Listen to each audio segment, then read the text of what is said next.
porque uno tiene que pasar por todos lados. Ahora, como le dije, aquí al ver la decisión que estaba tomando Abraham, a mí me llama la atención porque estamos leyendo en el capítulo, ¿verdad? 16. Pero si nosotros nos vamos un capítulo antes o nos vamos 2 capítulos, 3 capítulos más atrás, nosotros vamos a notar primeramente el llamado que tiene Dios con Abraham. Dice que Abraham vivía en Ur de los Calderos y este nombre significa tierra de demonios. Quiere decir que Abraham estaba en un lugar donde todo era malo, pero algo tuvo que haber visto Dios en Abraham para hacerle el llamado. Déjame decirte que tú anduviste en un tiempo malo, en un lugar malo, pero algo vio Dios en ti para que tú hoy seas cristiano.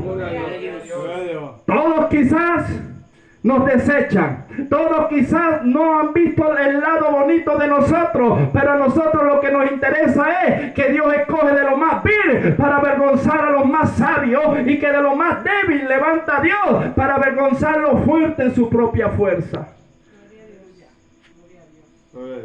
Y Dios vio algo en Abraham, porque entre tanta gente que vivía en esa ciudad, Dios decide poner su mirada sobre Abraham. Luego Dios le habla a Abraham y le dice: sal de tu tierra y de tu parentela, irás al lugar donde yo te mostraré. ¿Sabe que es difícil irse de la comunidad? ¿Sabe que es difícil dejar de vivir la vida de príncipe que teníamos para empezar en cero y ni siquiera saber a dónde vamos? Porque en la conversación Dios no le dio la dirección. Dios le dijo: camina, y en el camino vamos hablando.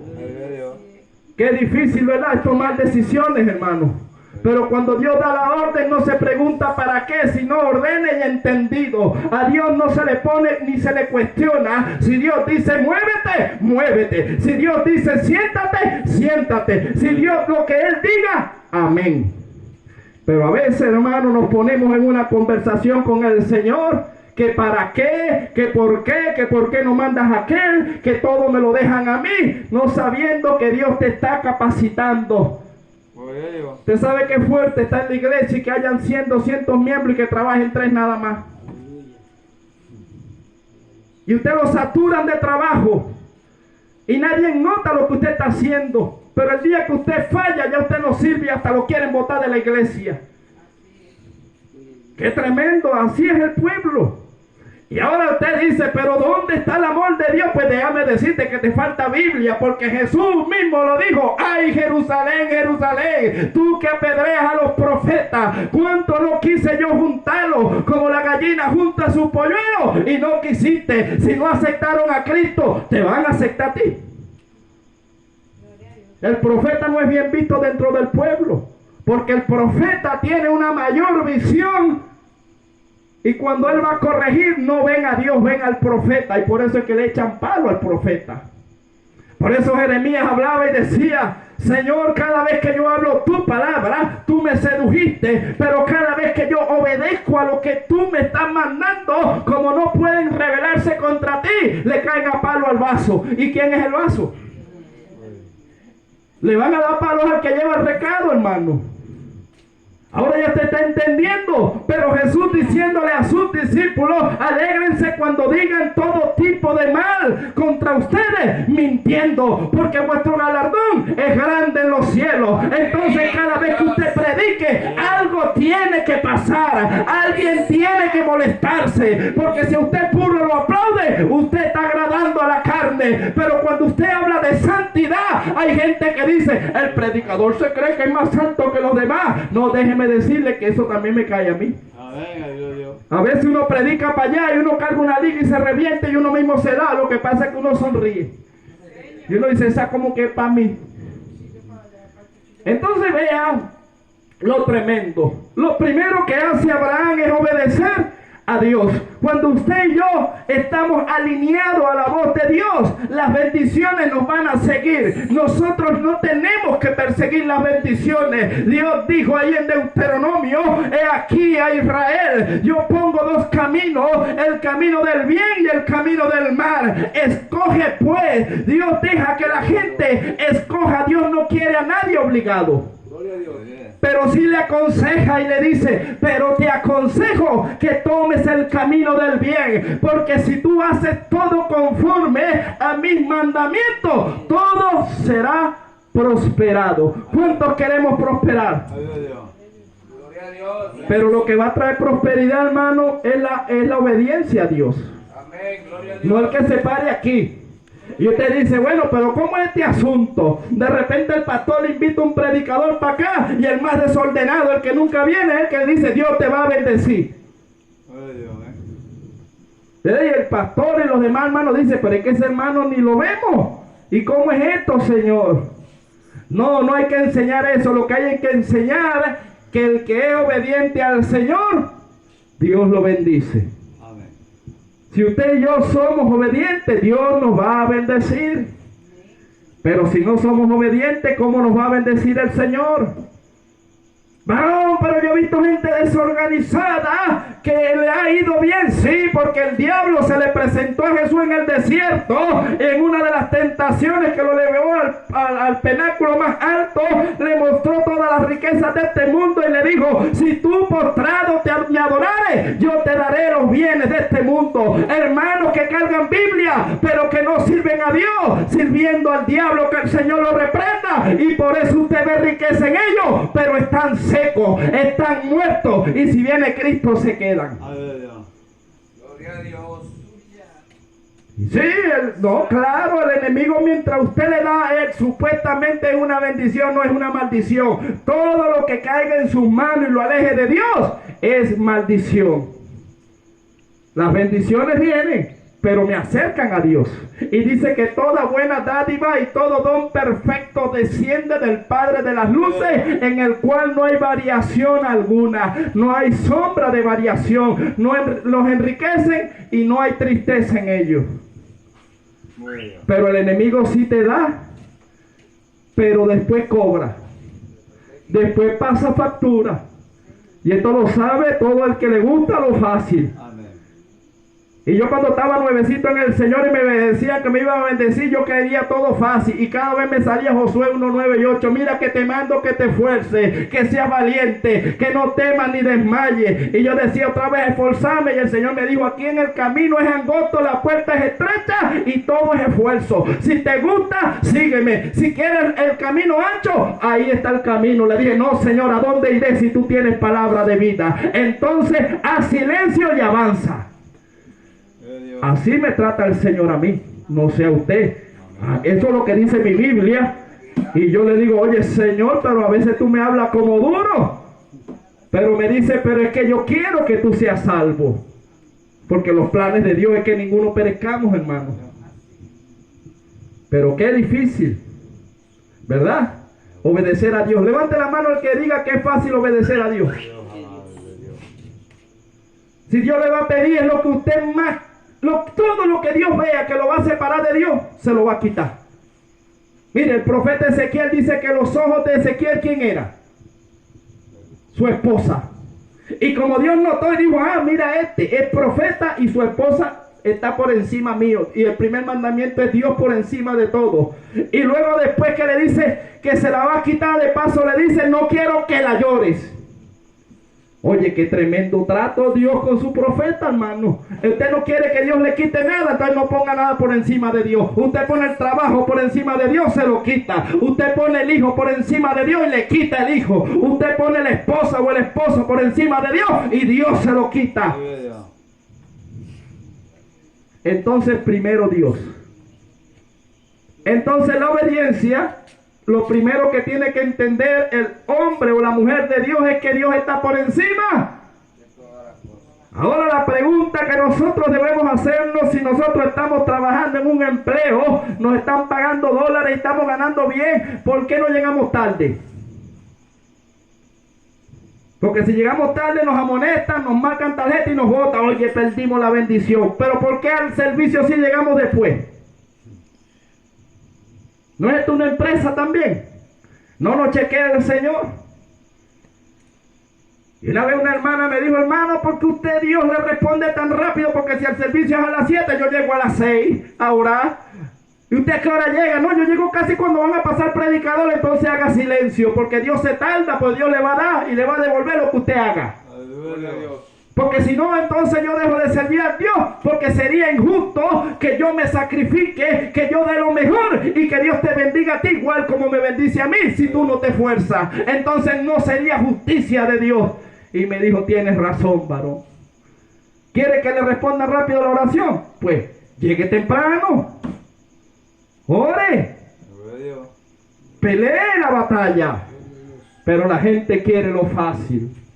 Y este camino es para valiente. Entonces ya tenemos claro, ya en el 15 dice que Dios promete a Abraham un hijo.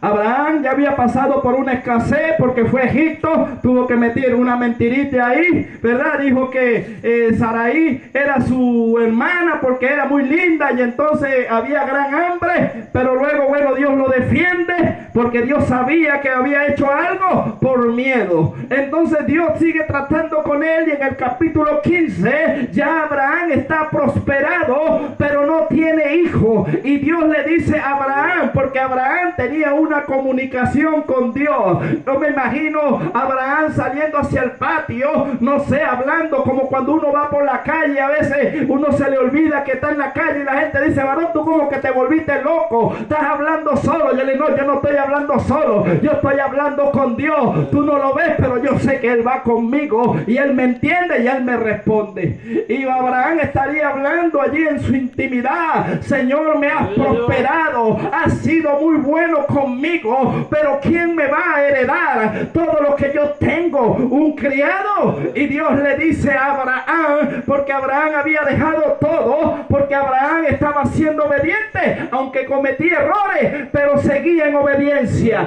Usted y yo a veces cometemos errores, ¿verdad que sí? Pero los hacemos sin querer, y cuando usted falla sin querer, Dios no ve esa falla, sino que dice, límpiate las rodillas, levántate y avanza. Yo estoy contigo, avanza, avanza, no te detengas. Otra cosa es hacerlo sabiendo.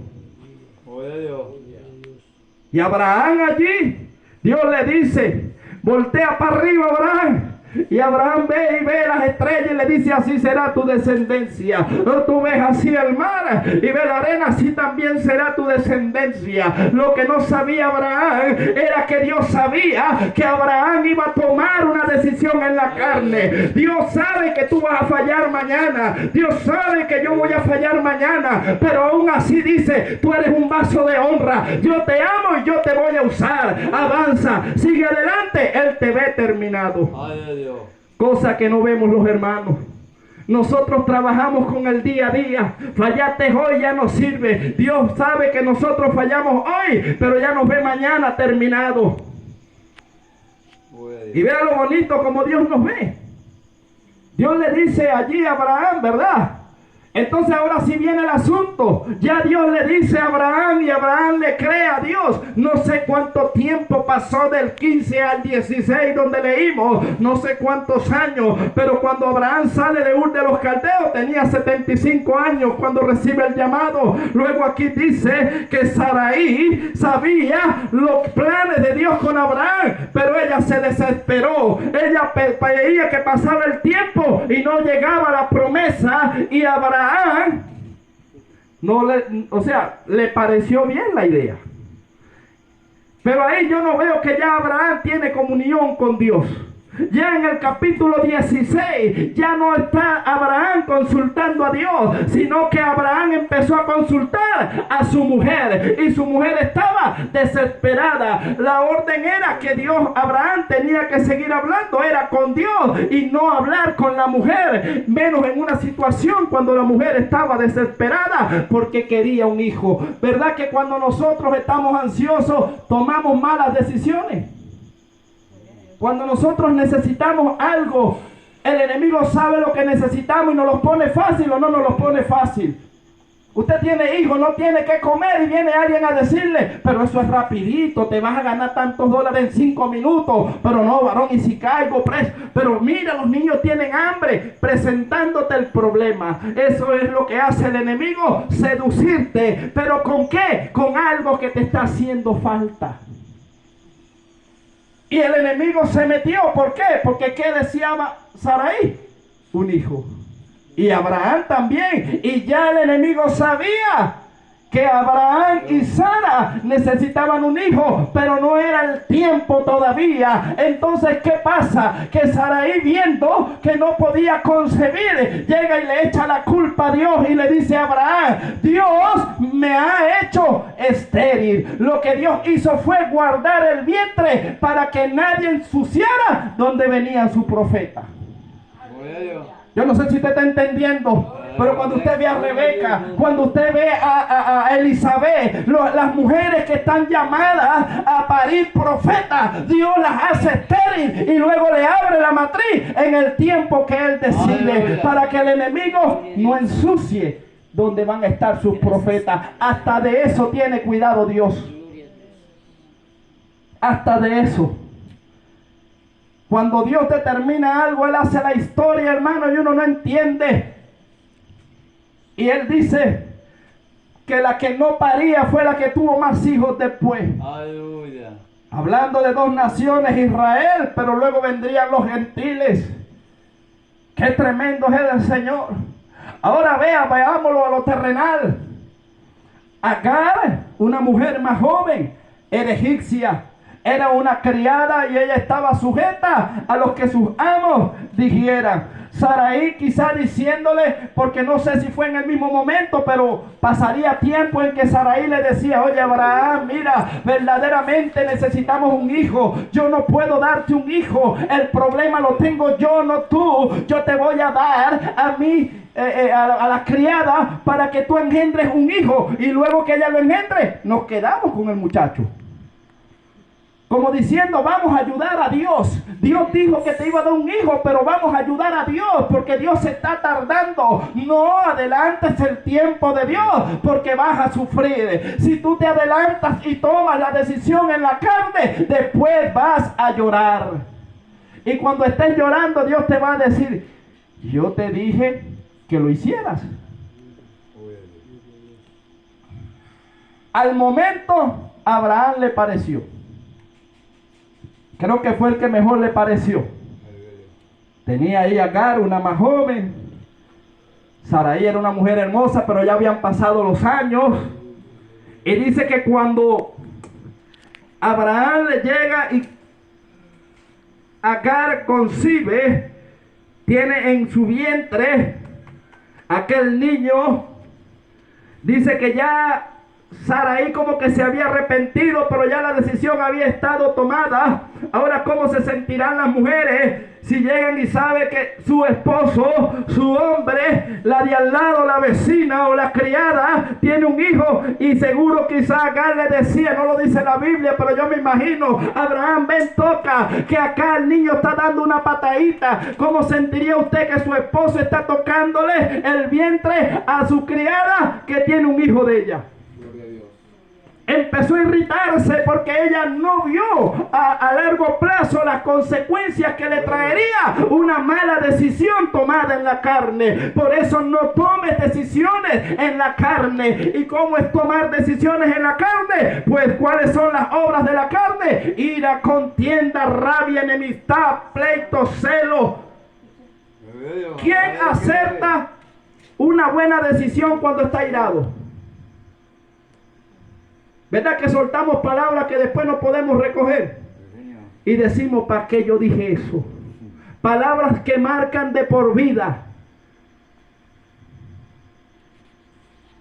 Porque nosotros, hermanos, la Biblia es clara y nos manda a hacer silencio cuando estamos airados. Hay que pelear contra la carne porque ella nos lleva a hacer cosas que son contrarias a Dios. Es más, el proverbio dice que aún el necio cuando calla se hace sabio. Lo mejor que uno puede hacer en un momento de rabia y de ira, porque va a llegar ese momento, es enmudecer y orar a Dios, salir corriendo, caminar, pero nunca quedarse en el momento a enfrentar el pleito, porque usted va al penal y usted va a conseguir gente que tomó una decisión airado, pero ya tienen 7, 8 años y dice: varón, ¿verdad que me arrepiento de haber hecho lo que hice? Malas decisiones. Mujeres que porque tenían que trabajar, tuvieron que dejar sus hijas y sus hijos menores de edad cuidando a otros y los han violado, los han violentado. Y dice, verdaderamente tomé una mala decisión porque tenía un problema, pero no pensé en las criaturas que tenía. ¿Verdad que marca cómo se sentirá una madre que le violenten un muchacho? ¿Será que puede olvidar eso? Es tremendo. Es tremendo. Y vea aquí lo que sigue relatando la historia. Dice que Sarai, mujer de Abraham, tomó a Agar, su sierva egipcia, al cabo de 10 años que había habitado Abraham en la tierra de Canaán, y la dio por mujer a Abraham, su marido. Y él se llegó a Agar, la cual concibió, y cuando vio que había concebido, miraba con desprecio a su señora. Entonces Sarai dijo a Abraham: mi afrenta sea sobre ti, yo te di mi sierva por mujer, y viéndose encinta me mira con desprecio. Juzgue Jehová entre tú y yo. Aparece nuevamente la palabra Jehová. Ahora, ¿por qué no nombraron ellos a Jehová antes de hacer el trueque que iban a hacer? Ten cuidado con lo que te ofrece el enemigo. Yo no sé si usted me está entendiendo. Yo creo que más de lo que yo me estoy esforzando, y es que el enemigo se viste como ángel de luz y conoce palabras, y a veces hay gente lisonjera y pareciera que la palabra viene de Dios, pero al final viene algo torcido y es un veneno, y después tú dices: ay, ¿para qué me tomé eso? Porque el enemigo, cuando le habló allá en el huerto a Eva, le dijo: con que Dios os dijo que no comieran de ningún tipo del árbol. Y llegó Eva, que era emocional, porque era la parte femenina del hombre. La mujer había sacado del hombre la parte más frágil del hombre, porque el enemigo siempre ha usado a la mujer para derribar al hombre. Es la parte más sutil, porque el enemigo es más difícil que derribe al hombre metiéndosele de frente. Pero el enemigo siempre ha derribado grandes ministros del Señor por medio de una mujer. Tenemos a Sansón, tenemos ahí, podemos buscar a David, podemos buscar cualquier hombre allí, hombres de guerra. El enemigo sabe que una de las armas más mortales que tiene es una mujer para derribar a un hombre por las emociones. Y llegó, y el enemigo empezó a entablar una conversación con Eva. Y Eva le soltó prenda. Eva le dijo: no, dijo Dios que de cualquier árbol podemos comer, pero del árbol de la ciencia del bien y del mal no comamos, porque ese día moriremos. Ahora mira la conversación que le presenta al enemigo. Le dice: sabe Dios que no es así, sino que el día que de él comiera serán abiertos vuestros ojos y serás igual a él. ¿Por qué derribaron al enemigo de allá arriba? Por quererse creer como Dios y quererse hacer como Dios. Y le inyectó ese veneno a la humanidad. Mire, de toda la creación, el único que se revela contra Dios es el hombre. Y cuando hablo de hombre, estoy hablando de hombre y de mujer. Usted nunca va a ver peleando un perro. ¿Por qué lo hicieron perro? ¿Por qué me hiciste de esta raza y no me hiciste de aquella raza? ¿Por qué me pusiste a mí en una casa de rico y yo tengo que vivir en la calle? Yo no veo ningún perro, ningún animal peleando contra Dios. Yo no veo ningún árbol peleando contra Dios. Pero todos los días veo gente renegando a Dios. Veo gente peleando y rebelándose contra los designios de Dios. Y Dios dice: ¿peleará el barro con su hacedor? ¿No haré yo del vaso como yo quiera? Y suena como fuerte, pero ¿a quién le gusta que lo gobiernen? Sea honesto. Póngase la mano en el corazón y diga: a mí me gusta ser gobernado. Creo que el ser humano no le gusta ser gobernado por nadie, ni siquiera aún por el mismo Dios. Pero nosotros, de tantas quebradas que Dios nos ha dado y que nos ha abierto el entendimiento, que a veces nos da órdenes que no queremos hacer, pero la hacemos por obediencia. Pero usted la hace y dice: Señor, la voy a hacer porque me estás mandando. Pero verdaderamente no quisiera dejar esto, porque lo que usted hace es porque le agrada. ¿O no? Así es. ¿Por qué usted peca? ¿Y por qué yo peco? Porque la carne le gusta pecar. Gloria a Dios. Si a la carne no le gustara pecar, usted y yo no pecáramos. Es tremendo. Y tenemos que luchar contra nosotros mismos. Nos la pusieron difícil. Porque ¿cuál es su principal enemigo? Usted mismo. Porque el enemigo lo que va a decir es: yo le presenté la oferta, pero él la aceptó. El enemigo no lo va a obligar a usted a pecar, pero sí se la va a poner y lo va a seducir. Le va a poner algo que le haga falta. Le va a tratar de engañar. Pero la decisión es nuestra, ¿o no? La decisión es de nosotros. Y es allí donde se traza el tema. Cuidado con lo que decides. Cuidado con la decisión. Porque a veces nosotros decimos: no es que Dios quiere que yo ande así. No, Dios dice: yo no quiero que tú andes así, sino que has tomado malas decisiones. Y yo, como un buen padre, tengo que corregirte. Pero las correcciones vienen por nuestra falla, no por las de Dios.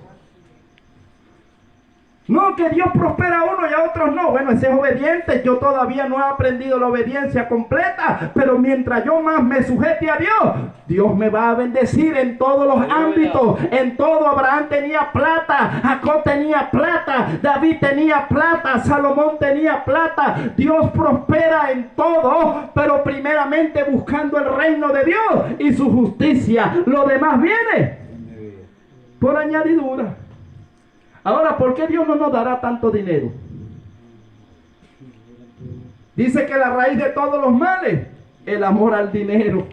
Y que, ¿verdad? Y Timoteo dice que algunos que estaban en la verdad se han extraviado. ¿Por qué? Porque codiciaron. Y Jesucristo dijo: no podéis servir a dos señores. Amarás a uno y aborrecerás a otro. El dinero da poder. ¿Verdad que la gente cuando tiene dinero ve por encima del hombro al otro? O me díganme que no. Aunque usted no quiera, la carne le va a decir que se creerá el muerto de hambre ese. ¿Y de dónde venimos nosotros, pues? O de repente, como somos los que más diezmamos, creemos que tenemos más derecho en la iglesia y que el pastor tiene que sujetarse a nosotros, porque si no le quitamos el diezmo, como que si el diezmo es de él. El diezmo es de Dios.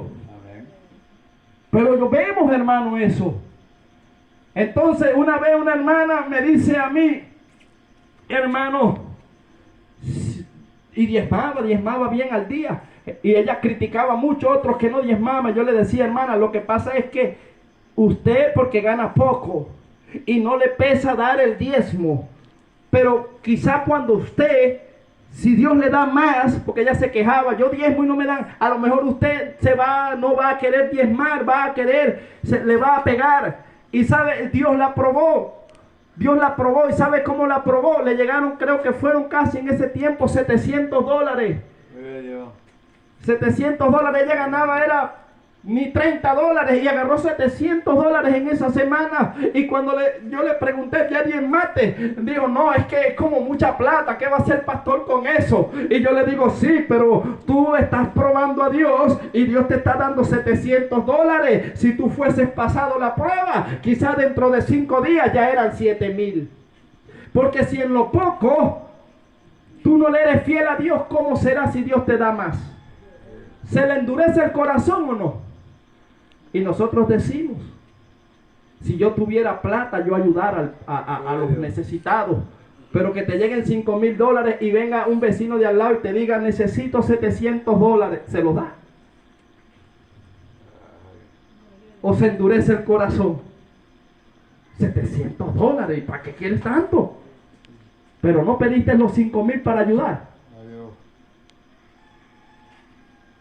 Y es allí, hermanos, donde nosotros tenemos que velar, porque todo lo que nosotros le hablamos a Dios cuando pactamos con Él en la oración, dice que nos acerquemos más a Dios para oír que para hablar y para prometer cosas, porque el ángel que está anotando allí no lo vas a dar por mentiroso, y él va a decir: yo estaba allí, yo estaba oyendo tu oración, porque los ángeles recogen la oración en copa de oro y la llevan allá, y no me vas a hacer pasar a mí por mentiroso. Tú prometiste esto y no cumpliste. Entonces mejor que hagas las cosas sin prometer. Eso lo aprendí yo en el Señor. Cuando el Señor pone en mi corazón el ayudar a alguien, no lo prometo, no digo nada, pero cuando llego ya llegué y bendije. Y así me libro de meterme en problemas con el Señor. Porque a veces somos ligeros, hermano, en la toma de decisiones. A veces decimos muchas cosas y no hacemos, no cumplimos y le fallamos es a Dios. Cuando hay una campaña usted dice, cuente conmigo, pastor, y después, ¿por qué no viniste? Me quedé dormido. Como que si ese asunto es cualquier cosa. Yo tenía la maña, varón, contamos contigo mañana, amén. Un día me enfermé. Y después el Señor me dijo, ¿por qué tú comprometes el día de mañana? Y si yo te quiero llevar hoy. El día de mañana es incierto. Y entonces, como digo, Señor, si Dios quiere, si Dios me lo permite, ahí estaré, ¿verdad, hermano pastor? Amén. Varón, mañana contamos contigo. Si Dios lo permite, hermano. Si Dios me lo permite, estaré. No le prometo, pero haré mi mayor esfuerzo por estar allí. Es más bonito. Pero a veces cuente conmigo.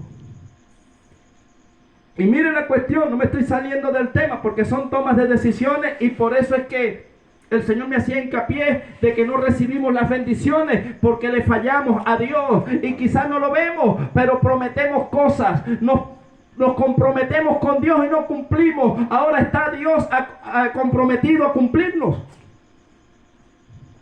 Y después tenemos, no, el Señor como que se olvidó de mí, el Señor esto, el Señor aquello, y el Señor dice, revisa, analiza qué estás haciendo mal, párate en el camino, porque no está llegando la bendición, porque la bendición la retiene uno mismo. En los planes de Dios está bendecirnos, pero nosotros retenemos la bendición. ¿Cuántas veces no hemos tenido la bendición? Y lo hablo con experiencia propia vivida y todavía lloro por una que tenía casi en la mano y me ha tocado volver a pelearla de nuevo y la tengo un poquito lejos, pero pronto Dios me la acercará de nuevo. ¿Por qué? Por mi boca. Por hablar antes del tiempo. Porque nadie va a querer su bien sino Dios. Y hay gente que usted cree que es su amigo y cuando usted le cuenta sus proyectos, cuando usted le cuenta sus planes, esa gente más bien lo que hace es maldecirle. Porque no quiere que usted prospere. Por eso Dios nos manda a hacer silencio. ¿Cuántos planes no ha tenido usted que ya los tenía y se le cayeron? ¿Y de quién es la culpa? Diga, mía. ¿Para qué abrí la boca? No digamos nada hasta que tengamos la bendición en las manos. Porque si usted lo habla adelantado, el enemigo se la va a quitar. Usted cuando va para el centro que le llegó un dinero, va a comprar un carro, usted dice, tengo $5,000 en la casa guardado, mañana voy a comprar un carro, lo dice. Si lo llegan a saber los malandros en la noche se le meten, ¿oyó? Y le quitan los 5,000, usted los guarda y los esconde y que nadie sepa. Bueno, así es igualito en el Señor. Cuando Dios le dé algo, guárdeselo y después que tenga la bendición, usted habla. Pero ese es el orden de Dios. Ahora vea, ya Agar diría, bueno, tengo una mejor posición que la jefa, ¿verdad? Le tengo un hijo al hombre, Abraham. Sarai podrá ser mi jefa, pero Sarai no puede dar hijo.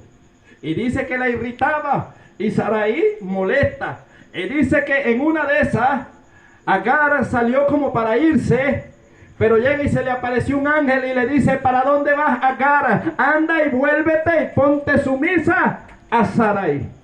Ahora viene el asunto de Abraham, porque dice que después viene, ya para adelantar, porque el tiempo pasa, dice que llega el hijo de la promesa, llega Dios, visita a Abraham, le dice que Sarai, su mujer, va a concebir. Sara se ríe. Dios le dice a Abraham, Sara se ha reído. Y ella dice, no, yo no me he reído. Claro que te reíste. Entonces viene el hijo de la promesa. Entonces nace Isaac. Pero dice que en la fiesta del destete, esto quiere decir casi a los 12 años, estaba ya Ismael más grandecito, Ismael estaba más pequeñito, y dice que en una de las fiestas que tuvieron allí, Ismael irritaba a Isaac.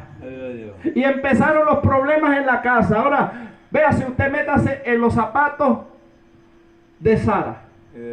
¿Cómo se siente usted que usted tenga sus propios hijos y que el esposo que es su esposo tenga un hijo con otra mujer y que el hijo de la otra mujer le esté golpeando lo suyo? ¿Lo puede tener en la casa? ¿Usted soportaría que el hijo de su esposo le golpee el hijo suyo y de su esposo? Y esto irritó mucho, pero irritó demasiado a Sara. Y yo me imagino los conflictos, la Biblia no lo dice, pero me imagino cuántas discusiones no tendría Sara con Ismael. Mira, Abraham, Ismael se mete con el muchacho, yo no estoy dispuesta a soportar esta situación dentro de la casa. Yo necesito que tú despidas a Ismael y que Agar se vaya. Pero vea, dice la Biblia que después Abraham fue a hablar con Dios. Quizá Abraham, ya aturdido por el problema, va a tratar con Dios, y Dios le dice: Abraham, oye la voz de Sara, tu mujer.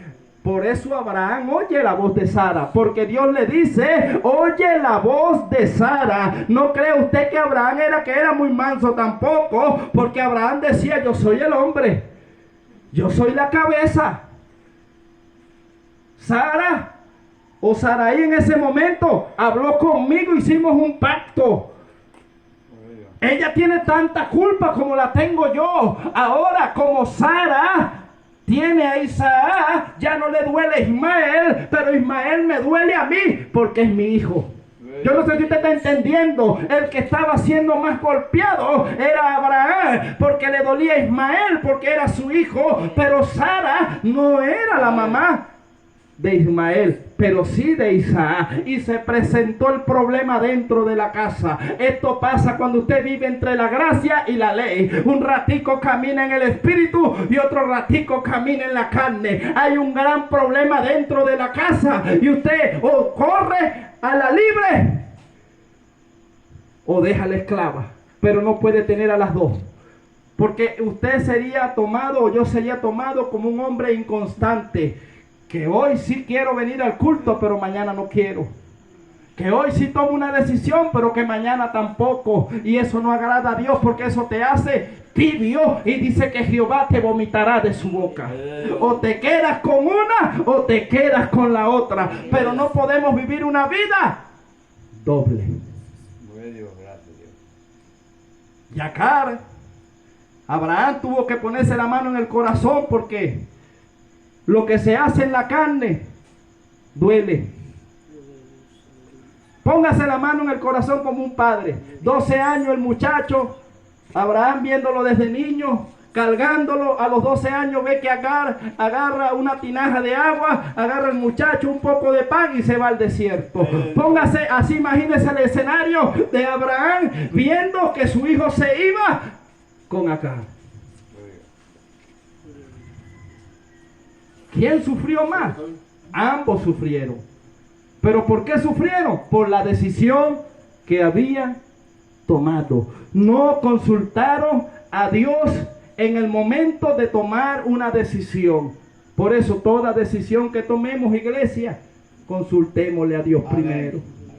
Mire, si nosotros aprendiéramos a consultar a Dios, no metiéramos tanto el pie. Pero nosotros hacemos las cosas y después consultamos, como nos vamos y después le pedimos permiso cuando ya venimos de regreso, y así no es. Ya para ir terminando, los líderes, Moisés siempre consultó a Dios, y Josué, que estaba ahí pegadito a Moisés, sabía que había que consultar a Dios.